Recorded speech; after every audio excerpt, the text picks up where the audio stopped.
Good morning. Good morning. Happy Monday, everybody. Happy, I guess, like Super Bowl. I don't know, like what to say. Like football is over now. We just have this long wait to the Super Bowl. Um, Good morning, Jim. Yesterday was epic. Yeah, I mean, look, it was good to say probably my best weekend of the year, right? When I say year, obviously it's January. I'm talking about year of football. So it was good to save our best for last. Biggest week of the year on the last weekend of football. That was awesome. Hopefully you guys, made some money with me. Gave out the parlay winner, gave out several other winners, couple 2-unit winners, 3 2-unit winners actually. Crushed DFS yesterday as well. Shout out to Xavier Worthy, came through with the anytime touchdown, came through for us in the DFS streets as well. Who else did we have? Curtis Samuel with a late touchdown there. That was big for me in DFS. Yeah, I mean it was a great day yesterday. So hopefully you guys made some money with me. Hopefully we can kind of take that momentum into the Super Bowl and have a great Super Bowl. I love betting on the Super Bowl. We're going to have all sorts of prop bets, anything you can think of. I don't know right now if I will bet a side of the game. We'll talk about that. But definitely, we'll have plenty of action on the Super Bowl. And I'm excited because last year I was on the Chiefs, but it was like a weird situation for me because I wasn't like in the battle station. Because last year I was at that conference in Vegas the week of the Super Bowl, and I had to fly out on Super Bowl Sunday. So Super Bowl Sunday morning, I flew out to Vegas, landed, and then I like got to the hotel with like an hour before the game. Like it was just like I felt very out of my element. This year, I'll be in the battle station with you guys. We'll stream on Super Bowl Sunday morning. Like I feel more confident this year than I did last year, just because I don't have to travel across the country on the morning of the Super Bowl, so that's good. To recap, though, we'll start with the Eagles Commanders, and then we'll go with Chiefs Bills, and then we'll talk early preview of the Super Bowl. And I'm gonna be doing, if you guys play NBA DFS, I'm gonna be doing a daily kind of blog over on Rolling Insights, dissecting some of the injury situations and who I think that impacts for fantasy. Like you can use this for season long or DFS. So gonna plan to start that today. So after the stream, that blog will be out. And I'll have a couple Super Bowl articles out throughout the next week or two. I'll probably do one with MVP bets. But if you guys watch the stream, we took Saquon Barkley around 20-1 Super Bowl MVP before the playoffs started. It was like him, St. Brown, and Henry. That was my 3 picks. So I have a Saquon Barkley Super Bowl MVP ticket. I'm trying to see what he is now. I mean, he's plus 290. So, I mean, we got a really nice looking Saquon Super Bowl MVP ticket, which is good. But I'll probably do an article for that and some trends stuff to look at in prior Super Bowls. Lots of good stuff coming. All right, starting off with the Commanders and Eagles. Pretty par for the course here, I would say. We bet the Eagles -6. They won 55-23. Was not expecting 55 points. But yeah, I mean, the Commanders, like I said, they just ran out of gas. It's not their fault. Jaden Daniels played perfect football for the last couple months of the season. He carried a far inferior team to the conference title game. By all accounts, this Washington Commanders team is not good. They have an average at best offensive line, and they were missing their best offensive lineman yesterday. They have very limited playmakers on offense. It's basically Terry McLaurin, and I mean, Zach Ertz is like a corpse, like that's who we're throwing to here. So really limited playmakers on offense, average at best offensive line. Pretty average defense, right? Like they were relying on a lot of veteran players, Bobby Wagner, Marshawn Lattimore, like guys are just past their prime. And they have basically statistically coming into yesterday, like they had a bottom like 3 or 4 run defense in the entire NFL.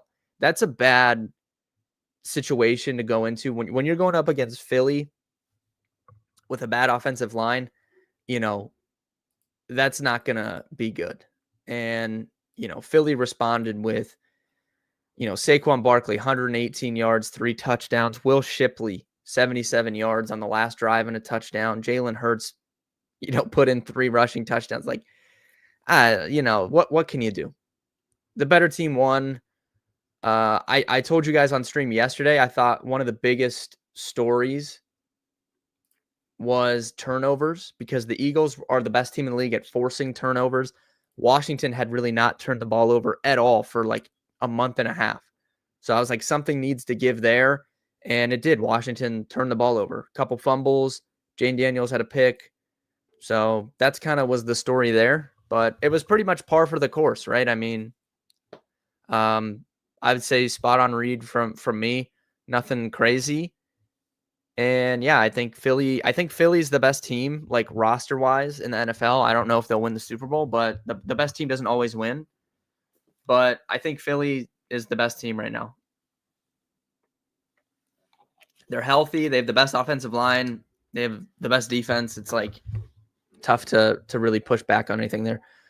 Bought some crypto with the profits from yesterday. Nice, Mitchell. Mitchell, what'd you buy? I'm not a huge crypto guy. I mean, a little bit, but curious what you bought.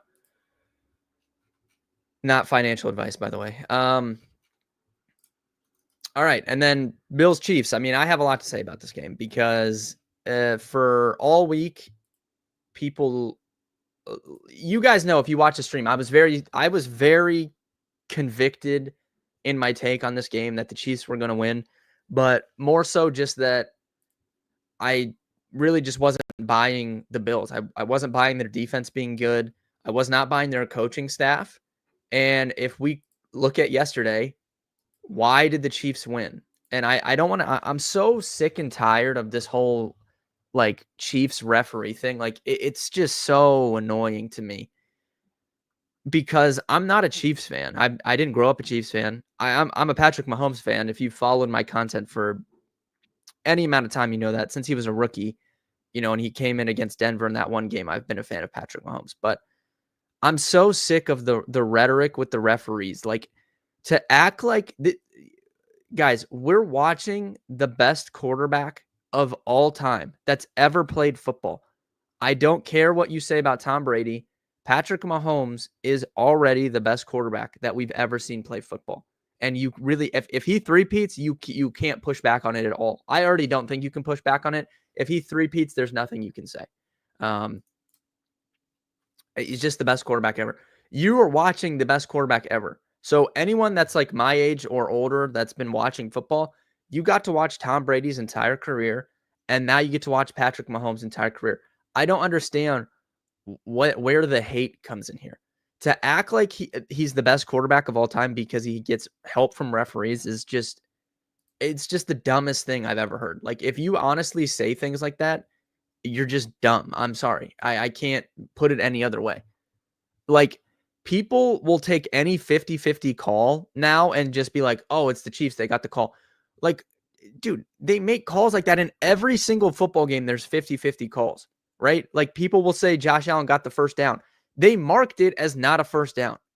I don't know, like people are like saying the other ref was ahead and the other one wasn't. The one on the close side of the field had him short the entire time. They said it was short. They reviewed it. There's no situation in any game, no matter what teams are playing, that if they called that short, they would overturn it. There's nothing to overturn. You can't see the ball. There's no way that if it got called a first down, it would have stayed a first down. It didn't. There's no game where that gets overturned. You can't even see the ball on the replay. Like, I don't understand what people are complaining about. And they didn't lose because of the refs. They lost because of their coaching staff. And again, their defense. I tweeted out this morning, Kansas City hasn't scored 30 points in a game since Thanksgiving. And what did the Bills do? They gave up 32. So right there, don't give up 32 points. you win the football game. Secondly, coaching staff. Big question mark for me after last week. What'd they do? The one way to beat the Chiefs is to run the football, okay? That's the weakest point of their defense is running the football against them. James Cook is one of the best running backs in the league. He's had an amazing season. They basically gave him the ball one drive. They consistently gave him the ball and they scored a touchdown on it. Why on earth is James Cook getting 13 carries? He's averaging 6.5 yards per carry. Why is James Cook getting 13 carries in an entire game? Do you think that? So you don't think that had any effect on the outcome of this game? Why is Ty Johnson on the drive to go win the Super Bowl or to go to the Super Bowl? The drive for your life to go to the Super Bowl. Why is Ty Johnson in the game and you give him the ball for a loss of yardage on the first play of the drive? It's insane. I don't understand this. Look at this. First play of this drive to go to the Super Bowl. You're down 3 points to tie or go to the Super Bowl. Ty Johnson, right end, -1 yards. Why are we giving the ball to Ty Johnson with our season on the line? Someone explain this to me. Okay? It's insane.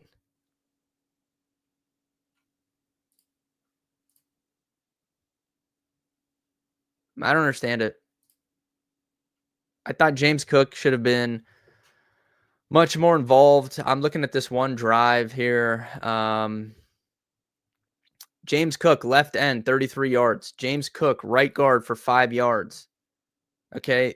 Josh Allen, left for 2 yards. Josh Allen, right for 3 yards. Josh Allen, right for 13 yards. James Cook, left for 1 yard. James Cook, right for 1 yard touchdown. One time they ran the ball on one drive and they scored a touchdown. I feel like coming into the playoffs, it was like the Bills' identity. We're going to take the ball out of Josh Allen's hands and we're going to be a team that runs the football. Well, they weren't a team that runs the football yesterday when they should have been. If James Cook has 20 carries in this game, probably win the game.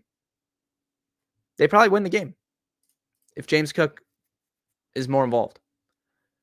This is why I'm like, the Eagles don't care. Like, I don't know if there's like some stigma that it's 2025 and you can't run the football or something. Like, you're going to get talked bad about if you win a game running the football. The Eagles do not care whatsoever. Again, yesterday, Saquon, 15 for 118. Like he only had 15. Like, the game was out of hand. But like, the Eagles will run the football.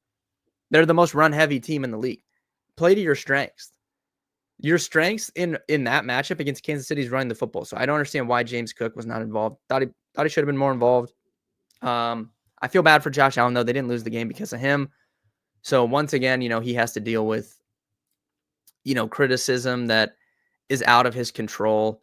Bad game planning, bad offense, offensive play calling, guys dropping passes. Like, it's just crazy.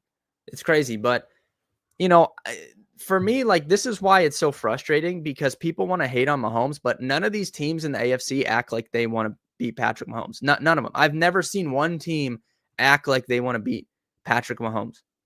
It's like the Bengals that one year. When the Bengals had a good defense, they acted like that. But, they don't have a good defense anymore because they had to pay these guys all this money on offense. Patrick Mahomes has only ever lost to Tom Brady in the playoffs and one time to Joe Burrow. None of these teams, the Ravens continually year after year have better teams than the Chiefs, and they get in the playoffs and they turn the ball over. It's been multiple years of this happening. The Bills, multiple years of this happening. They have a team as good as the Chiefs or better. They could win. They could go to the Super Bowl. They get in the big game. Just bad coaching, dropping passes. Like, it's the same story year after year, and then people bet on it. Think about this for a second. The public yesterday was on Buffalo and Washington. So there were people out there that woke up, bet money on Washington against the best team in the NFL, lost, and then they doubled down and bet against the best quarterback of all time and lost again. Like, what are we doing here? People did that. What's even worse, though, on a real note, people did that and they charged money for their picks doing that. That is I can't even describe how messed up that is. If you paid money yesterday for someone to give you Washington and Buffalo as plays, I don't I don't know what to say. I really don't. I mean, I'm speechless. If you charge money for picks and you gave out the Bills, whatever, like that game could go either way. So I won't even hate on anyone that gives out Bills. If you pay money and someone gave you Washington yesterday, you need to seriously consider who you trust because I mean, that was just the worst bet I've ever seen. Washington +6. They lost by 30. Gave up 55 points. My God. All right. Washington should have lost. Yeah, exactly, Mitchell. I think I brought that up at one point. Like they should have lost. If Baker Mayfield didn't fumble that ball, or it wasn't even Baker, it was just like bad timing, him and McMillan. If they didn't fumble that, Washington loses in the first round. And we would have got Detroit versus Philly yesterday because I don't think Tampa would have beat Detroit, but maybe I'm wrong. Because I mean, I would have bet Tampa. I would have bet Tampa versus Detroit just because I didn't trust the defense. I would have been on whoever played them. I don't think they would have won though. I think we would have got Detroit versus Philly if Baker Mayfield doesn't fumble that ball. The line for Mahomes rushing attempts in the Super Bowl is 5.5. Yeah, that does seem low. Let me see here. Rushing attempts is safer than yards too because you don't have to worry about the kneel down. Let me see. I want to see what he's done in past Super Bowls rushing. Let's see here. Can I see let's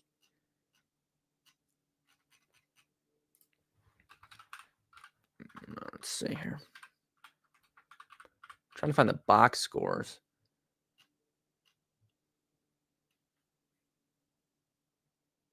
Okay, here's the first Super Bowl that the Chiefs won.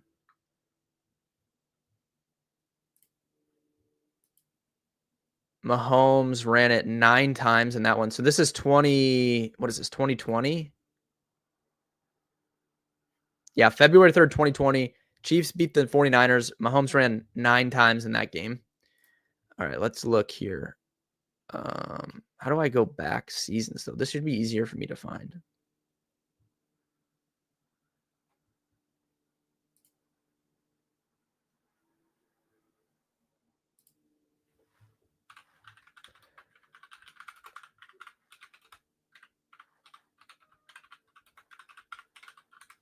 All right, here's last year's. Mahomes ran 9 times.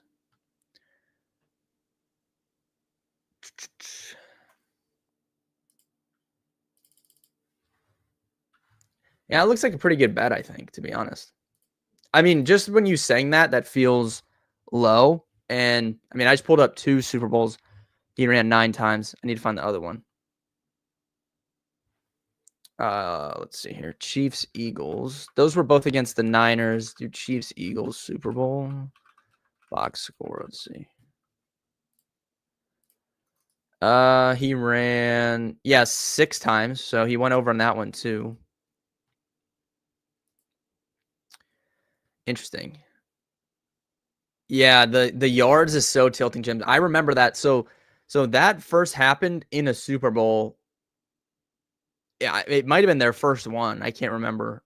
Maybe when they beat the Garoppolo San Fran.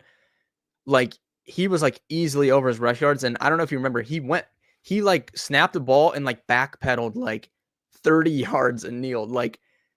I remember people just losing their shit over that. And then I think he did the same thing against Houston. I think it was the same thing. He was over his rush yards, and then the kneel downs at the end of the game killed him. So tough to really bet Mahomes rush yards in a big game like that. But rush attempts 5.5. Yeah, I do like the over there. Might be my first Super Bowl bet from Jim in the chat. That sounds like a winner to me.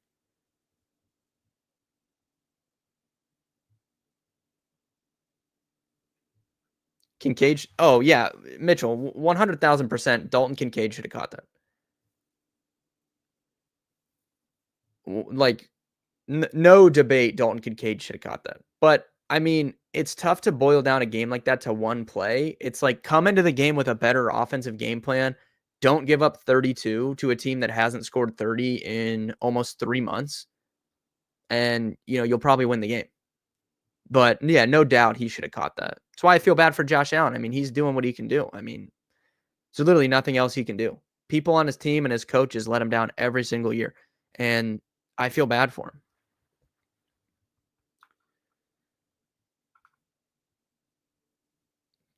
Also, not talking about Bills gave the Chiefs Mahomes. Yeah, he and gave them Worthy. Yeah, I mean, that's part of why I liked Worthy yesterday so much. Is like it just felt like so Andy Reid to me. Like you gave me this player, I'm gonna make sure he just dominates you. And it just like he's their best playmaker right now too. Their current construction of their team. So yeah, that was just like I'm gonna like look. There's ups and downs in gambling and doing this. Like especially when you've done this, not even sports betting, but DFS. Like when you've done this as long as I have in terms of providing content to people. I mean, we're going on like 9 of this. Like, and we're talking every day, like grinding it every day for 8 or 9 years. There's ups, there's downs, but when you get the moments like yesterday, like giving out a parlay 21-1 and look, that's not like life-changing money, it's not crazy, but there's people that haven't won 21-1 parlays. Like giving that out to people, like it's just so fun. Like, you hit everything on Saturday, you just have a chance on Sunday. The Eagles come out, they win. So you're just waiting for this one touchdown. And then when you see like Worthy break out and the ball's going to him and you're just like, get like that, like 5 seconds where you're like, get in the end zone. It's just like, there's no better feeling. Like, I don't even care about the money. It's like just giving out. Like, I know that people use DFS, they use betting as like an escape from their lives, like everyone has stuff going on. Like, it's supposed to be, I say this all the time.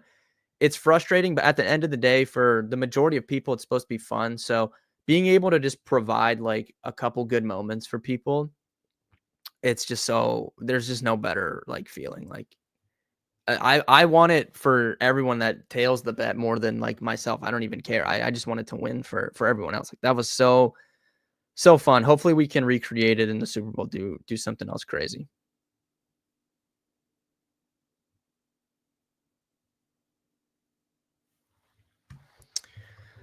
But yeah. So long story short, we crushed yesterday.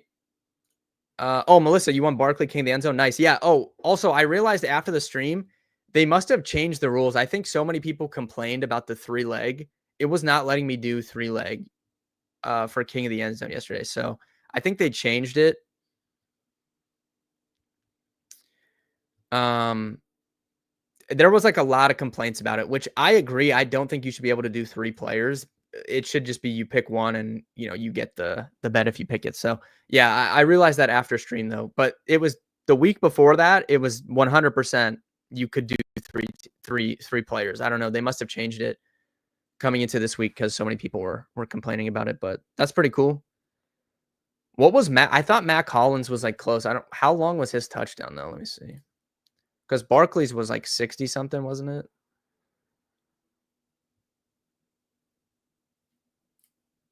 Let me see here.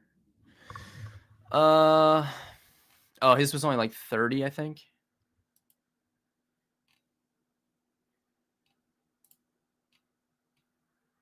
Yeah, it was only 34 yards. So yeah, it wasn't even close, really. If Matt Collins would have got it, oh my God, that would have been a monster bonus bet. Oh, you can still do all 3 if they're from the same game. Okay, interesting. Yeah. I don't think it had to be the same game last week, though, Jim. I could be wrong, though. But I swear I saw people doing like they were just picking 3 people from like randomly. Matt Collins, I don't even know. That would have been like a $15,000 bonus bet if he would have scored the longest touchdown. There's no way people were picking Matt Collins. Like that one, I don't know. I think Jim, you said that yesterday that I think it was big. when Curtis Samuel got it a few weeks ago.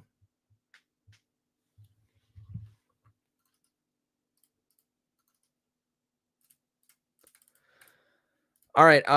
Thank you guys for tuning in. Tomorrow, we'll probably talk basketball. Like I said, I'm gonna start doing this daily blog here for NBA to kind of recap the injuries and guys you could look at for season-long pickups for the day or DFS value players with the injuries.